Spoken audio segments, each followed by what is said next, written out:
মা, এ দেখো বাজার থেকে কত না কাতলা মাছ এনেছি। আজকে গন্ধরাজ কাতলা বানাবে। ওকে, চলো। ও মা, কি কি মশলা মাখাচ্ছ? প্রথমে 1 চামচ গোলমরিচের গুঁড়ো দিলাম, স্বাদ অনুযায়ী নুন দিলাম, গন্ধরাজ লেবুর খোসাটা ঘষে দিলাম, সবকিছু ভালোভাবে মাখিয়ে নিলাম। এদিকে আমাদের কড়াটা গরম হয়ে গেছে। কড়াতে বেশি করে সর্ষের তেল দিলাম, শিলনোড়াতে কাঁচা লঙ্কা, রসুন, আদা, পেঁয়াজ বেটে নিলাম।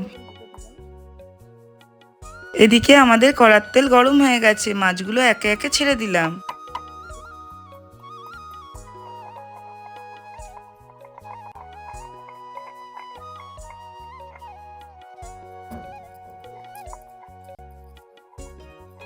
মাছগুলো ভাজা হয়ে গেছে, একে একে তুলে নিলাম।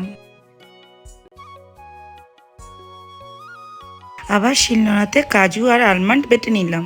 ওই একই তেলে শুকনো লঙ্কা, গোটা গরম মশলা দিলাম, পেঁয়াজ, আদা, রসুন বাটা দিয়ে দিলাম। পেঁয়াজ, আদা, রসুন বাটাটা যতক্ষণ না তেল ছাড়লো কষে গেল। একে একে হলুদ গুঁড়ো, লঙ্কা গুঁড়ো, জিরে গুঁড়ো, স্বাদ মতো নুন, অল্প একটু চিনি দিয়ে ভালো করে মশলাটা কষে নিলাম। দইয়ের জল ঝরিয়ে কাজু বাদামের পেস্টটা দইয়ের মধ্যে মিশিয়ে অল্প একটু আঁচের মধ্যে দইটা দিয়ে দিলাম। ওপর থেকে গন্ধরাজ লেবুর খোসাটা হালকা করে ঘষে দিলাম। মশলা থেকে তেল ছেড়ে দিলে পরিমাণ মতন জল দিয়ে দিলাম। ঝোলটা ফুটে গেলেই মাছগুলো ছেড়ে দিলাম একে একে।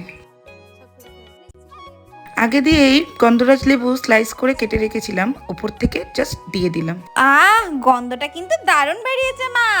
আমাদের গন্ধরাজ কাতলা মাছ রেডি, এবার নামিয়ে নিলাম। কি সুন্দর দেখতে লাল লাল হয়েছে, আমার তো জিভে জল চলে এসছে। ও মা, বলে দাও ওই কথাটা। বন্ধুরা, এরকম রেসিপি পেতে আমার পাশে থেকো। টাটা।